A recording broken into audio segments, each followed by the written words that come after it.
galera, eu decidi fazer esse tema porque acho que empreendedores novos acabam olhando muito para outros tipos de problema, muitas vezes olhando para o B2C, às vezes para o B2B de menor porte. E como a gente tem essa experiência lá na Envolves, lá na nossa empresa, eu resolvi abordar um pouco mais sobre esse tema específico e trazer um pouco dessa realidade para que todo mundo conheça um pouco mais, quem não tem muito contato, né? E, bom, me apresentando, sou o Pedro, sou cofundador da Envolve, somos de Floripa, né? Opa, vou voltar aqui um pouco. Nós temos uma solução chamada Envolve Stage. Eu queria saber se alguém já ouviu falar da Envolve aqui. Levanta a mão aí para mim. Bom, não estamos tão ruim assim. Nós somos de Floripa, estamos crescendo bastante, já temos 10 anos, na verdade, de estrada, mas nos últimos anos crescemos bastante. Temos 250 funcionários, mais ou menos, toda semana entrando mais 5, 10, então às vezes a gente vai perdendo as contas. A gente tem um software para automação de equipes de força de equipes de campo para execução de varejo, uma coisa muito nichada, bem específica, mas falando mais um português mais adaptável para vocês, é um software para times de campo, principalmente de empresas de bens de consumo, como a L'Oréal, como a Unilever, que são clientes nossos. Eles têm os promotores de venda, supervisores de venda, que são pessoas que visitam os pontos de venda para verificar se os produtos estão expostos da maneira correta, se a precificação está correta, para fazer tarefas e para garantir que a marca esteja presente no máximo de pontos de venda, de acordo com a política que eles estabeleçam para aquilo, né? Bom, eu queria primeiro começar fazendo umas perguntas para ter uma visão de um censo aqui, né? Quem aqui tem startup ou está pensando em fazer uma startup? Levanta a mão aí para mim, deixa eu ver como é que é. Empreendedores, não muitos, alguns lá em cima. Desenvolvedores, por favor. Gestores de produto, product managers tem. Designers. Então, um público bem variado aí, pelo que eu estou vendo, né? E quem já ouviu... Primeiro, eu quero saber assim, tem alguém aqui que nunca não sabe o que é SaaS? Tem alguém que... Levanta a mão se alguém não sabe o que é SaaS. Legal, tem gente que não sabe o que é SaaS. Muito bom. Então, já vamos ter uma oportunidade de aprender um conceito que é o SaaS, né? SaaS é Software as a Service, né? Então, é um método um modelo de negócio de vendas de software como uma mensalidade. Então, o Spotify não deixa de ser uma espécie de um SaaS. Ele é um Streaming as a Service. Você compra música, paga por mês e usa. Se você usa, por exemplo, o Trello e paga ele é um tipo de um SaaS também, né? Então, estou falando de alguns mais famosos que talvez vocês devam conhecer. O Slack, que talvez as pessoas conheçam mais, é um SaaS, né? E aí o que eu ainda especifiquei B2B, né? Que, ou seja, entre empresas, eu estou vendendo esse produto para outras empresas. E o Enterprise é mais uma segmentação ainda que é o que eu vou explicar para vocês, né? O Enterprise são clientes grandes, são grandes corporações no geral, certo?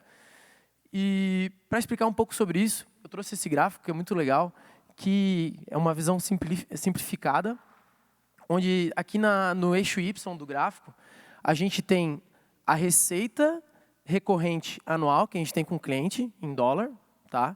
Ou seja, lá o elefantezinho lá em cima é como se ele me pagasse $100 mil por ano, todo ano, certo? Isso que é o que a gente chama de ARPA, né? Average Revenue Per Account, certo? Então já estou ensinando um pouquinho de SaaS para vocês. E no eixo X, aqui é a quantidade de clientes, certo? Esse gráfico basicamente quer mostrar o seguinte, cara, tem mais de uma forma de você ganhar $100 mil no ano. Você pode ter um elefantão que paga $100 mil para ti, ou você pode ter 10 mil moscas que pagam $10 para ti por ano, certo? Então é uma visão de o que é isso, né? E o que acontece é que caçar, digamos, esses animais é muito diferente. Desde o processo de venda, desde o processo de gerenciar esse produto, de criar um produto para isso, as necessidades que os mercados abrangem são outras, né? Porque o cara vai te pagar $100 mil, ele te espera uma entrega de valor para $100 mil. O cara que te paga $10, ele espera outro tipo de entrega. É uma pessoa, às vezes é uma empresa pequena, enfim. Então, quando eu falo de Enterprise, olhando mais especificamente para esse gráfico, tá? Eu estou olhando principalmente para o alce ali, para o veado, sei lá o que é aquele bicho, e o elefante, que são os caras com ticket maior, né? São os caras que pagam mais, que têm necessidades específicas. Mas, até sendo mais abrangente, tá? $100 mil por ano não é um valor muito alto, não. Quando a gente olha para empresas SaaS, Enterprise, estamos falando aqui de Às vezes empresas que têm literalmente milhões de dólares em um contrato com um cliente só, certo? Isso implica que geralmente ele não vai ter 10 mil clientes, né, pagando isso. Se tiver, melhor ainda, né? Mas é difícil, são mercados diferentes. E é um pouco disso que eu vou falar também agora. Eu queria falar um pouco de características gerais de um cliente enterprise. O que é uma grande corporação? Quais são as grandes características delas? Grandes empresas, deep pockets. O que eu quero dizer com isso aí? Eles são empresas grandes, bilionárias. Tem, às vezes, milhares, centenas de milhares ou dezenas de milhares de funcionários. Né? São empresas que estão presentes no varejo, que estão vendendo um produto em diversos lugares, multinacionais. Bom, tem diversos segmentos que a gente pode pensar, mas são empresas com muito dinheiro, né? E elas são geralmente altamente hierarquizadas, porque são empresas com milhares de funcionários. Para funcionar uma estrutura de gestão numa empresa dessas, é necessário hierarquia, é necessário muito compliance. E quando eu falo compliance, o que é isso? É controle. Eles têm que ter controle e garantia que os processos estão acontecendo. Né? Eles precisam ter maneiras de proteger a corporação de diversas formas, porque você tem muitas pessoas lá dentro. Né? Muitas vezes são empresas antigas, não quero generalizar aqui, né? Mas tem muita cultura corporativa tradicional, embora tenha um movimento muito forte de grandes empresas tentando se modernizar, buscar atualizar a sua cultura, né? Mas é bem predominante uma cultura tradicional dessas empresas grandes, né? Elas acreditam que, por elas estarem às vezes 50 anos fazendo negócios que são gigantes, que elas vão continuar crescendo da mesma forma para frente. Foi o que deu certo até agora, né? Então, elas acreditam muito nisso.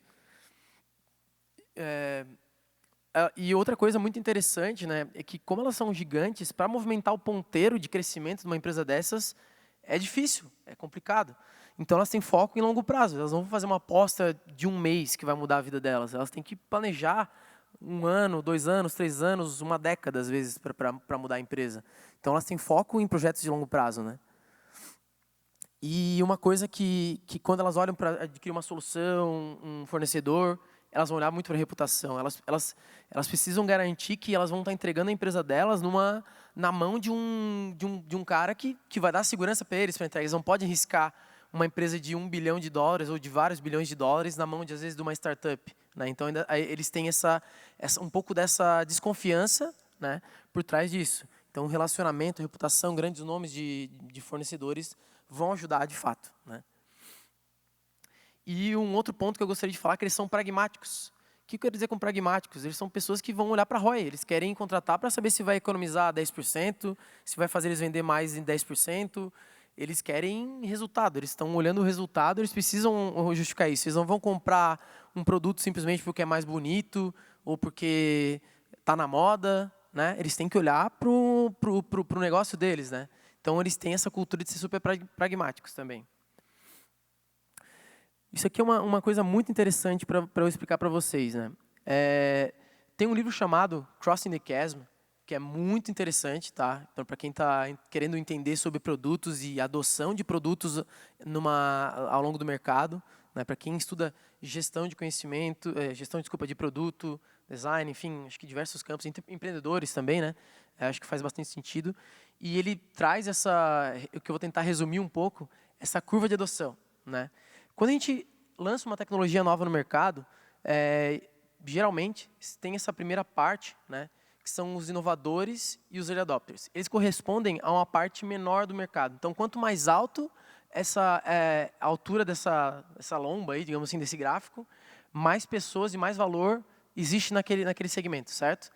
Então, os early adopters e os inovadores, eles são os primeiros caras a olhar para uma tecnologia. Eles estão buscando inovação, às vezes eles têm pouco a arriscar, eles estão precisando mostrar um diferencial, eles estão para trás do mercado, então eles estão sedentos por uma inovação.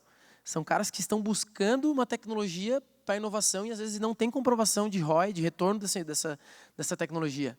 Então, é um perfil que geralmente são empresas que estão iniciando, menores, enfim, estão correndo atrás, certo?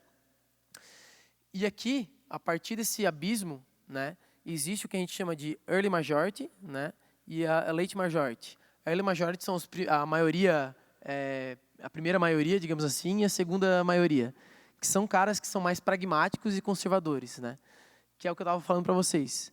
E aqui tem um problema. As grandes corporações, né, elas geralmente estão aqui nessa faixa. Tá? Algumas aqui, porque são um pouquinho mais inovadoras, algumas aqui, e algumas muito para cá. Né? São aquelas que demoram muito para adotar uma nova tecnologia, são super atrasadas, são mais tradicionais.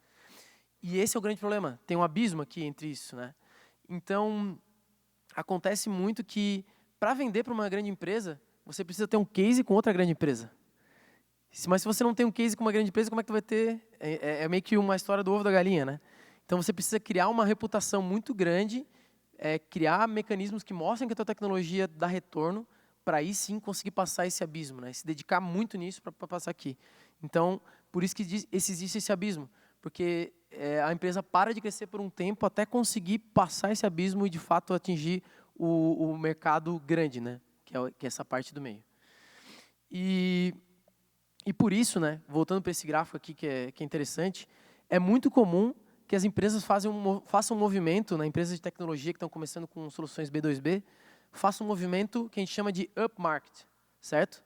Elas começam vendendo ali para o ratinho, para a mosquinha, vão começando a entender muito bem aquele problema, se especificar, criar cases, entender pra caramba sobre esse problema e vão ganhando confiança para ir galgando passos mais altos até atingir uma empresa maior e ganhar confiança, certo?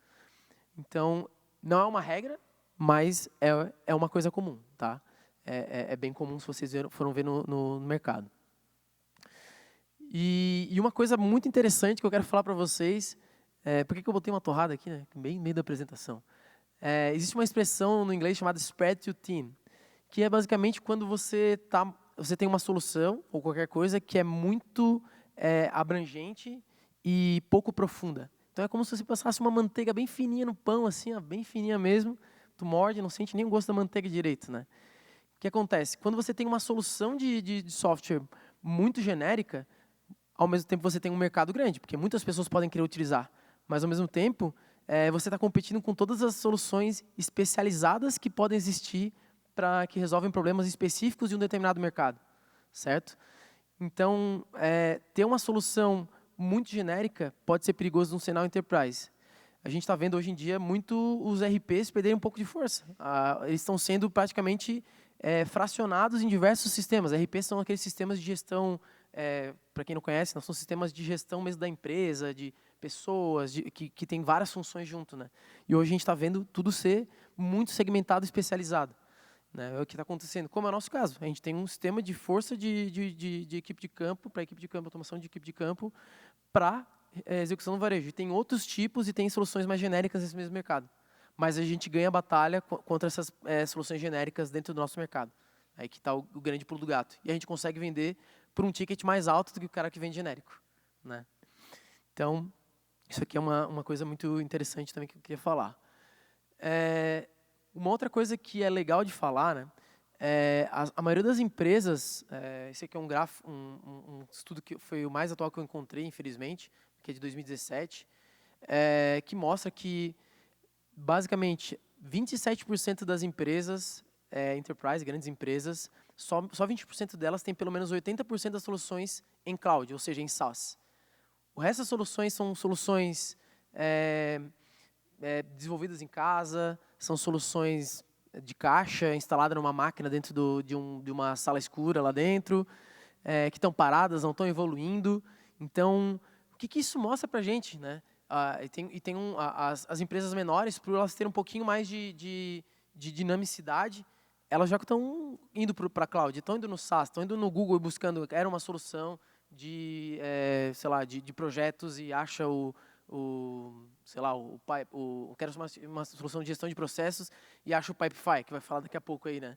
Então, já tem empresas procurando isso, né? E essas outras empresas, elas têm um processo um pouco mais complicado e por isso a curva de adoção delas está um pouco para trás, né? As enterprises. E eu vou falar um pouco mais sobre isso ao longo do tempo, aqui nessa minha apresentação.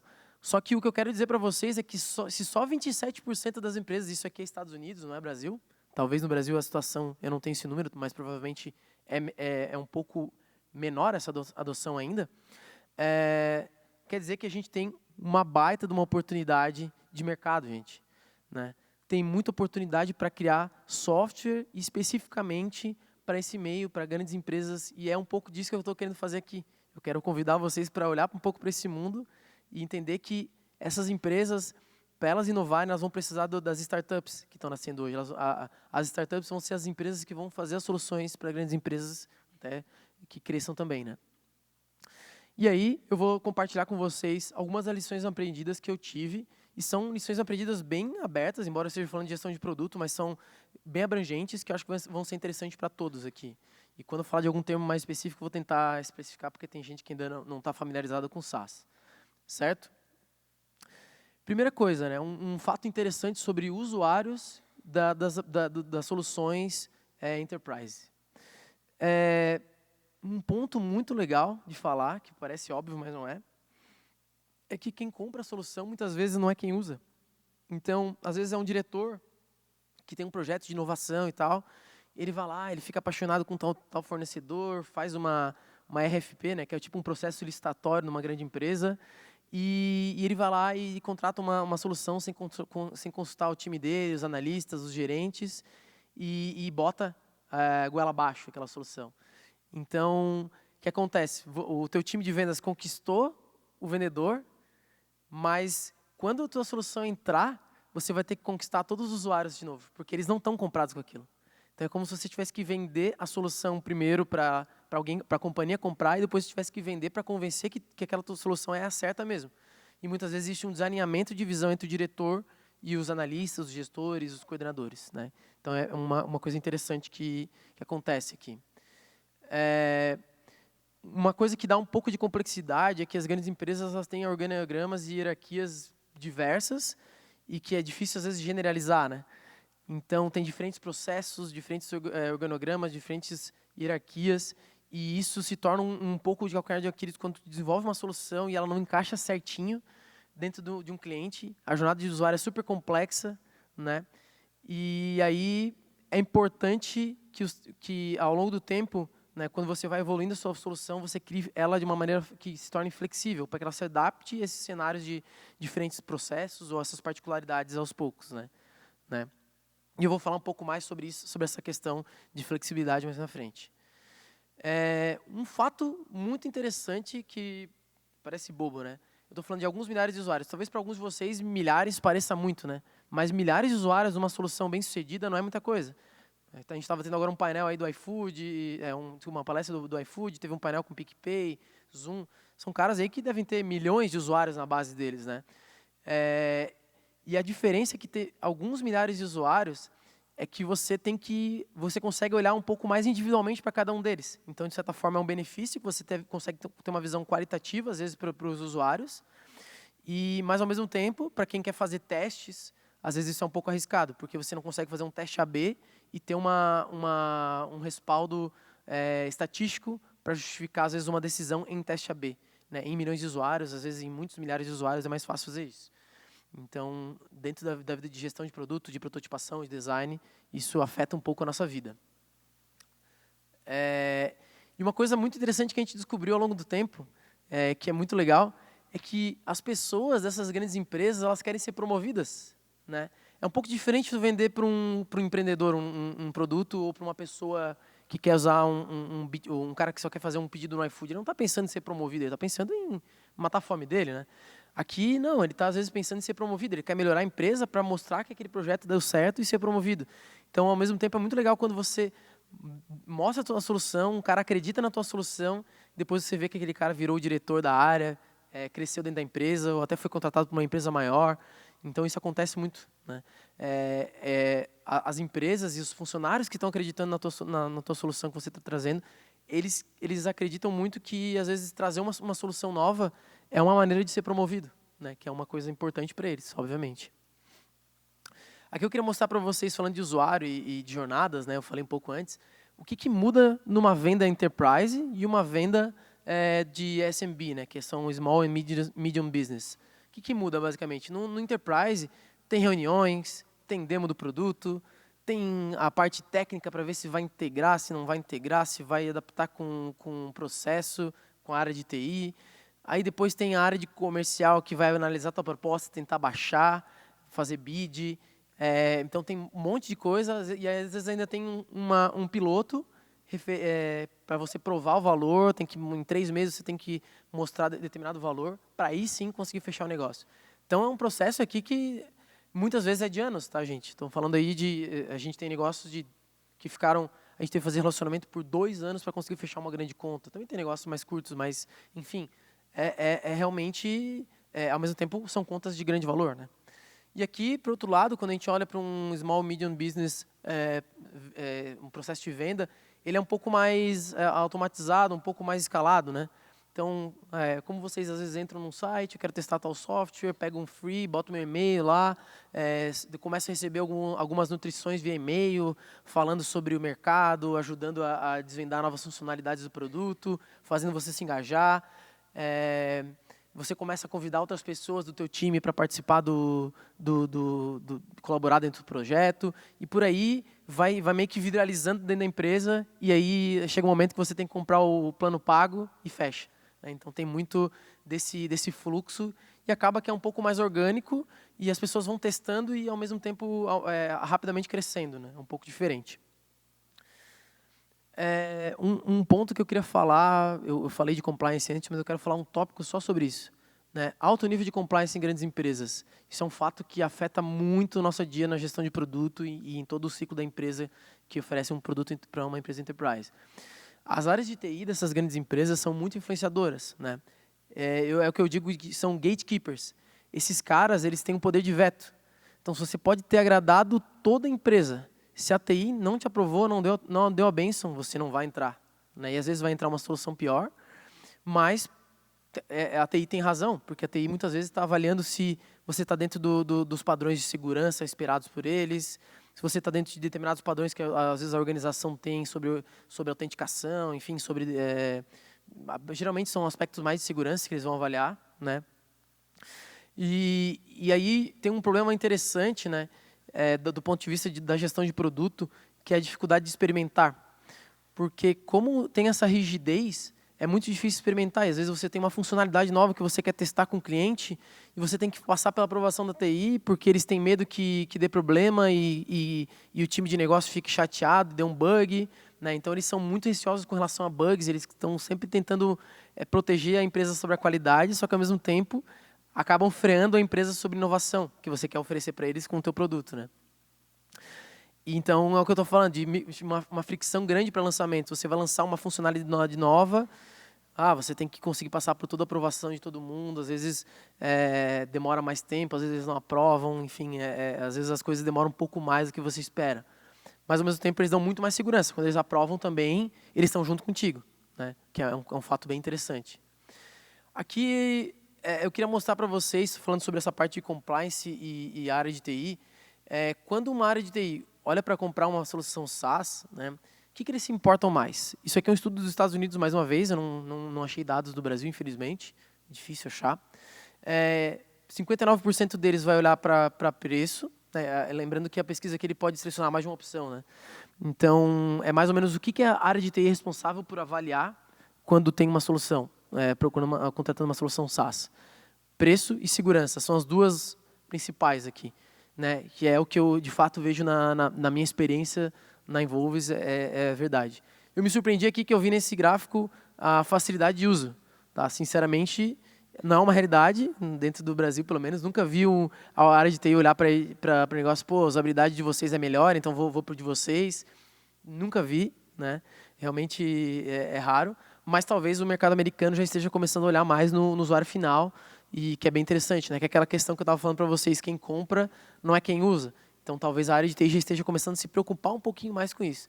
A parte de integrações também é muito importante, muito na mão da área de TI. Então, eles vão analisar se seu software vai se integrar com outro sistema da organização, como é que vai ser viável isso, se é possível ou não, se vai para algum sistema de BI, que eles querem fazer algum tipo de análise. Enfim, porque muitas vezes eles querem integrar tudo, né? Eles têm diversas soluções e não adianta eles ter visões ilhadas das soluções espalhadas pela empresa, né? E outra coisa legal é Customer Support, né? Meio que o nível de serviço, eles também vão muitas vezes olhar para o SLA, né? Para o Service Level Agreement, ou seja, o acordo de nível de serviço, se você está atendendo os chamados dentro do esperado, ou qual que é a tua promessa de nível de serviço que você garante para o time, né? E vou falar um pouco sobre Customer Service mais para frente, né? Exatamente agora. O nível de serviço também é muito importante em SaaS, né?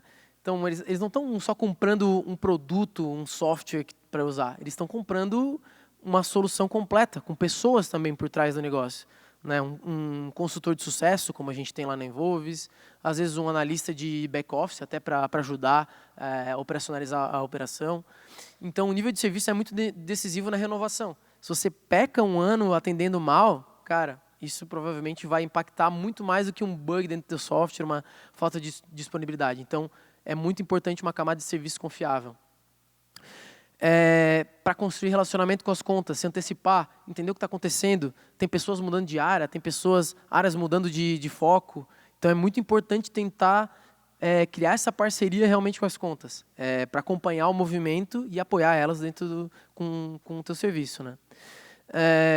Uma outra oportunidade muito legal que a gente descobriu ao longo do tempo lá na Envolves, né, foi de compensar um pouco com o customer service o que o software não entrega.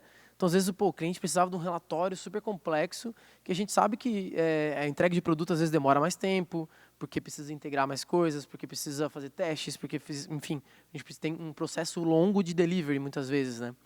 Então, e às vezes até tem um problema também. A gente quer entregar, mas a gente não tem certeza se o cliente quer. Muitas vezes ele só pediu uma vez, mas ele não sabe o que ele quer de verdade. Então, uma maneira legal de testar é o que eu chamo de concierge MVP. Ou seja, ao invés de construir um MVP de fato codando, por que você não faz uma planilha Excel, traz informações e bota alguém ali para ficar enviando por e-mail para os clientes e testa se aquilo ali faz sentido, até o cara ficar viciado naquele relatório e o dia que você não enviar, ele vai querer, cadê aquele relatório? Ele é muito importante, eu levo para o meu diretor, eu levo para o CEO está olhando esse relatório. Então, é muito interessante isso. Tá? E depois você, sim, cria confiança para desenvolver e, às vezes, até melhorar o negócio. Né? Então, que é muito legal. Quando eu falo COGS, né, é o custo de servir. Então, quando a gente entrega um software para o cliente, a gente tem um custo com a infraestrutura, com o time de desenvolvimento que tem que dar manutenção, com o time de suporte que tem que dar suporte, o time de CS que também está atendendo. Então, é uma coisa que uma métrica que a gente sempre tem que estar de olho aqui no Enterprise é para não deixar também pesar muito a camada de serviço. Senão você vai estar tornando a sua empresa menos escalável e diminuindo a margem do teu negócio. Né? Empresas SaaS, elas precisam ter margem alta. Né? Para serem, tipicamente, uma gross margin de uma empresa SaaS muito boa, é 80%, 75%, enfim. Então, é bem importante olhar para isso. Visão de produto. O que eu quero falar com visão de produto? Imagina assim se Elon Musk quer levar o pessoal para Marte, né, velho? E se alguém ficar todo dia atrapalhando ele, cara, não vamos para Marte, vamos para a Lua mesmo, vamos fazer uma viagem para não sei... Cara, ele não pode ser interrompido com isso, ele tem que continuar na visão dele que é ir para Marte, né? Então, dentro do cenário Enterprise, a visão de produto que você constrói, e visão de produto eu quero dizer, para onde é que você vai levar a tua empresa para ela ser uma empresa de bilhão de dólares. Né? Então, você tem que ter uma visão de mercado e uma visão de para onde o teu produto vai. Ela vai ser desafiada todo dia. Por que vai ser desafiada todo dia? Vai chegar aquele cliente que paga 10% do faturamento da tua empresa e vai falar, cara, eu quero XPTO. E você não está prevendo isso, parece ser uma coisa super específica com o negócio, e você tem que ter o jogo de cintura, né, nessas horas. Então, a gente tem que saber dizer não e também saber dizer sim. Isso é muito importante. Né? Nos nossos aprendizados, eu acho que o não ele é muito mais difícil de dar, porque quando chega um cliente que realmente paga 10, 20, 30% do teu faturamento e pede uma coisa, e você fica com medo dele, cara, se eu não fizer, será que ele vai sair? Será que ele não vai? Ele dá uma trucada. A gente tem que saber pesar isso, usar o nosso relacionamento, que é o ponto anterior que eu destaquei, para tentar jogar a favor. E principalmente tentar trazer o cliente para dentro da tua visão. Cara, eu estou desenhando essa visão e essa visão também vai te ajudar. A gente vai para lá e a gente vai trazer muito mais benefício para ti a longo prazo. Será que não tem outra forma de a gente solucionar esse problema? Será que o time de CS não consegue te ajudar? Será que não dá para fazer uma integração que a gente resolva esse relatório que você está pedindo? Enfim, né?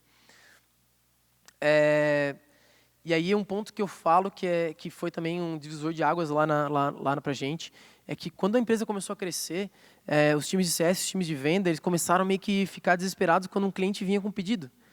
E a verdade é que esses caras do time de CS, o time de venda, o time de suporte, eles precisam defender a tua visão. e não jogar contra.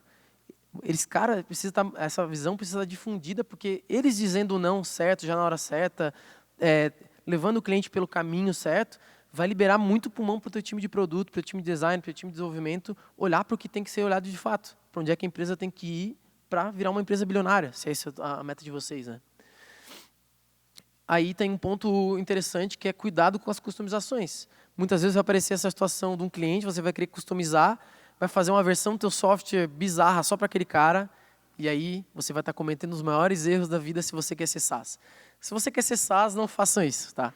Não tem nada contra, você pode também ser uma fábrica de software, fazer solução customizada, ou ter um bloco que é uma plataforma e fazer coisas customizadas em cima, mas se você quer ser SaaS, customização é um grande perigo, né? Então, pense em pontos customizáveis para a tua solução. Será que tem uma parte ali que a gente consegue usar uma API para integrar, ou até integrar com outra solução que agrega, faz aquilo ali muito melhor do que eu faço? Né? Por exemplo, eu vou desenvolver um módulo de BI próprio? Não, eu vou integrar com um Tableau, vou integrar com ClickView, com uma solução que faz isso muito melhor que eu, né? Não faz sentido. Então, entender até que ponto a gente consegue construir dentro da própria solução pontos customizáveis que dão escala para vocês, né? E aí é uma lição também, que é vender o que tem no caminhão. O que eu quero dizer com vender caminhão? Você parou com um caminhão numa loja para vender e tem Coca-Cola e Fanta, você não vai tentar vender Pepsi para o cara. Tem que vender o que tem Coca-Cola. Tem Coca-Cola no caminhão, é isso que eu tenho hoje. O time tem que estar focado nisso e não no que tu não tem. O teu time de vendas tem que estar focado no que você tem hoje. Se a gente fica focando onde não tem, o cara não, ele quer o que a gente não tem, cara, passa para o próximo, vamos para outra pessoa. Claro que é importante você ter a visão, se todo mundo quer o que você não tem, talvez exista uma grande oportunidade, né? E uma coisa que eu tirei, ficou um pouco fora de contexto aqui nesse slide, mas é que para te criar a tua visão, às vezes você vai entrar em contato com o cliente, eles são um pouco inacessíveis. Eles falam, não, vou te ajudar pra caramba. Aí tu liga na semana que vem, cara, pô, tô fechando a meta do mês aqui, não vou conseguir te ajudar naquilo. Então, às vezes você quer mostrar um protótipo, fazer algum teste de usabilidade, enfim, mostrar uma funcionalidade nova que você está construindo, fazer uma pesquisa, e às vezes é difícil fazer isso com os clientes, né? Então, uma sugestão e um aprendizado também que a gente teve foi de tentar criar canais para isso. Criar um comitê de clientes que vocês sabem que consegue colaborar mais e tem uma voz mais ativa e entende o processo de desenvolvimento. Então, um comitê de, sei lá, 10, 20 pessoas que conseguem opinar bem, entende sobre o mercado para te trazer esse conhecimento para dentro do time. Enfim, tem que criar pontes, ou o time de CS mesmo ajudar com essa ponte. Acho que é bem interessante esse ponto aqui, né? E aqui, eu quero dar algumas dicas de roadmap, né? O que uma empresa que faz produtos enterprise tem que ponderar quando constrói um roadmap, de maneira geral, de maneira mais abrangente, né? E óbvio que tem umas coisas meio óbvias aqui, mas eu quero comentar elas, né? A gente precisa ter um roadmap que olhe para criar promotores do seu produto. O que são promotores do seu produto? Então, todo mundo aqui... Não sei se todo mundo conhece a pesquisa de NPS. Então, de 0 a 10, qual a probabilidade de você recomendar esse produto, esse serviço para um amigo, para um colega, enfim, para alguém, né? Se você responde 10 ou 9, tipicamente você vai falar bem desse produto e vai tentar propagar essa mensagem, né? E se abaixo de 6 para baixo, você é um detrator, você vai falar mal desse cara. Então, quando alguém perguntar sobre esse produto, você vai falar, não usa isso que eu já usei e não curti. Né, seja lá por qual motivo foi, né? E a questão de criar promotores é que óbvio, isso é óbvio em qualquer solução, na verdade, mas eu quero dar uma importância maior deles no enterprise. Por quê?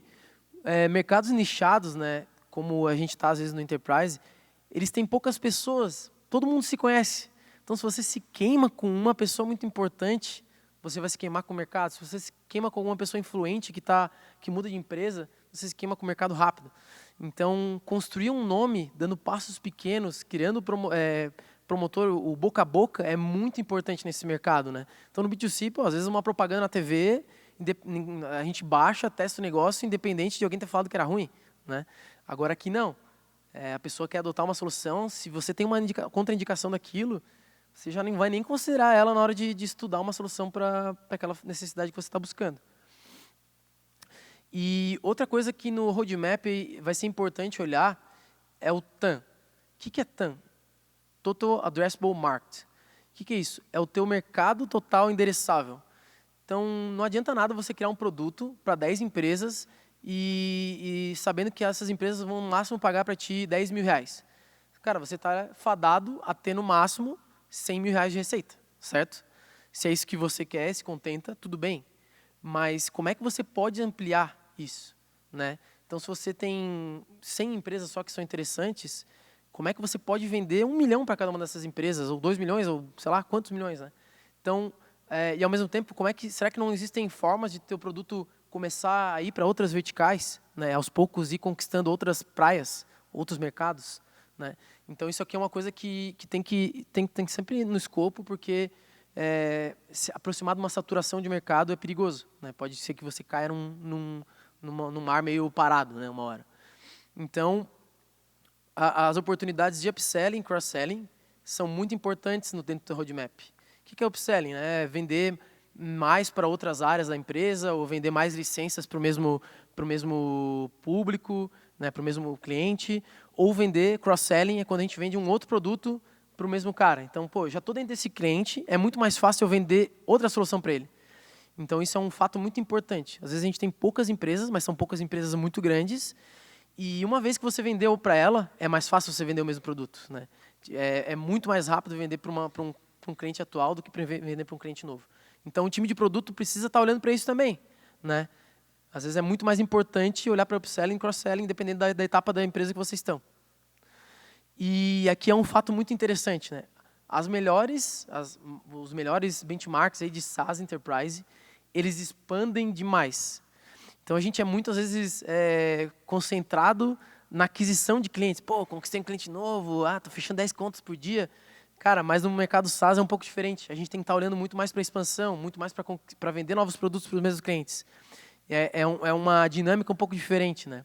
E eu vou mostrar um pouco disso para vocês mais para frente em alguns exemplos claros, tá? Principalmente nesse aqui. Já que tem gente que não sabe o que é SaaS, eu vou ter que falar sobre o que é churn.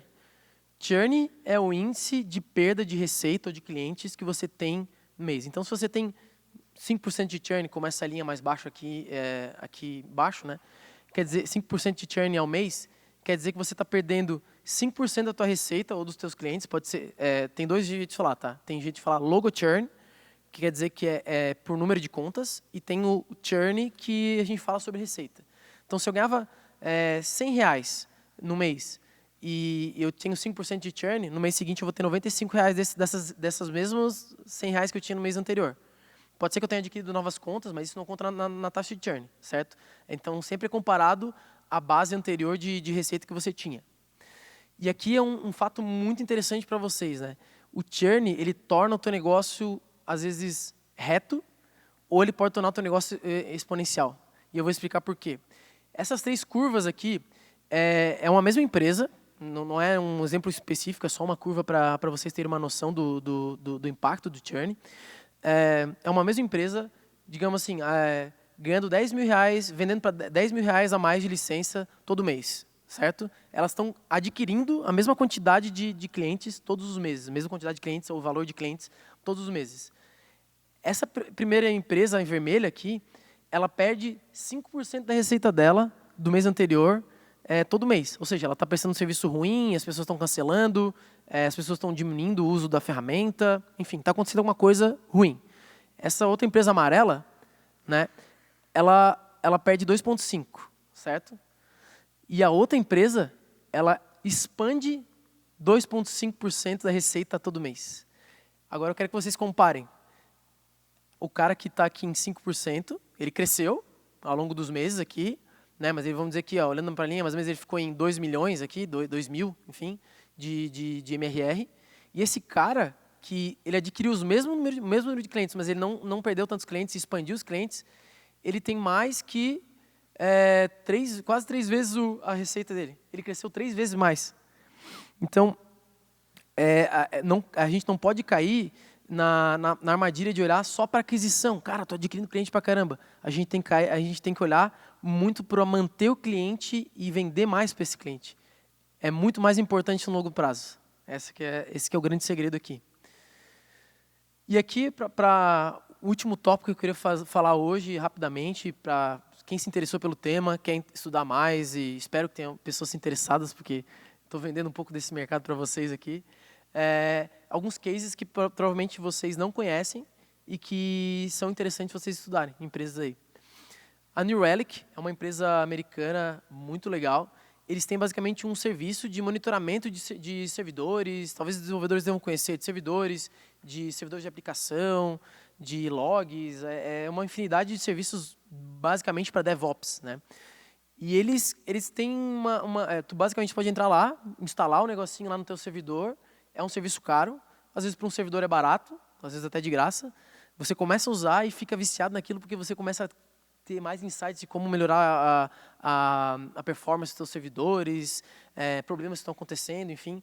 E eles são um case enterprise muito grande. Eles começaram dessa forma, mas eles foram virando um vírus dentro dessas grandes empresas, porque as equipes de TI começaram a usar e era tanta gente que, ao mesmo tempo, eles começaram a expandir a base dentro dessas empresas. Então, eles são um caso de muita expansão. Se eu não me engano, eles têm 130% de retenção de clientes. Ou seja, todo ano, os clientes que estavam no ano anterior, eles crescem 30% a base ao longo do ano.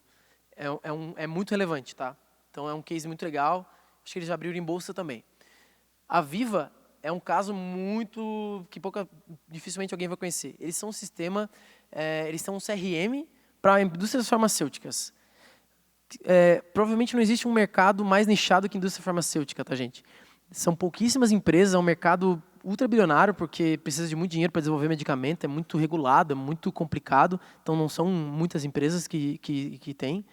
Esses caras, eles têm 500 clientes, mais ou menos, e são abertos em bolsa, tá? E eles têm o ticket médio de empresa SaaS aberta em bolsa maior que, pelo menos que eu tenho registro, que eu já tenha visto. Se eu não me engano, é um ticket médio de $700 mil por ano, tá? Por cliente. É absurdo, isso é um ticket médio. Pensa que é como se cada um dos clientes deles estivesse pagando $700 mil por ano para eles. Beleza? Não, acho que é por mês, desculpa. Não é por ano, tá? É mais impressionante ainda. Troquei a informação. Então, esse é o ticket médio dos caras. Então, vale a pena dar uma estudada nesses caras. E outro case legal é o Workday. Eles são um RP também em cloud, também um caso americano. Eles também têm bastante casos de retenção, também foram para o marketing. Tem um ticket médio altíssimo também, acho que quase $500 mil por mês também. Se não me engano, é o segundo maior ticket SaaS que eu vi ali dentro dos meus estudos. E eles têm uma camada de serviço muito forte, porque RP precisa de muito serviço, né? Então, é mostrando um pouco que, às vezes, a gente tem essa mentalidade de, a gente precisa de escala, só tentar fazer tudo com produto. Cara, Customer Service é muito importante, Professional Services é muito importante, e tem caras que reconheceram que precisavam disso, foram lá, fizeram, então, aqui, abertos em bolsa, valendo bilhões de dólares, né? Então, deixo esses cases aí para vocês, se vocês quiserem estudar mais. Mas tem outros também interessantes. Acho que também depois acho que vai ter gente do Pipefy falando. Acho que eles também são uns casos muito legais. Eu não tenho dados deles, senão teria trazido, porque eu admiro os caras pra caramba. Acho muito legal. E aqui eu vou deixar para vocês os meus contatos aí, se quiserem me adicionar no LinkedIn. Twitter eu não tenho interagido muito, mas às vezes eu posto alguma coisa de produto e tal. Conhecer um pouco mais sobre a Involves, uma empresa super legal. Estamos aí hoje... Faz 2 semanas aí, somos a 6ª melhor empresa para se trabalhar no Brasil, entre as médias. Tá? Estamos em Florianópolis, muitas oportunidades, muitas vagas abertas. E, enfim, é isso aí. Obrigado, gente.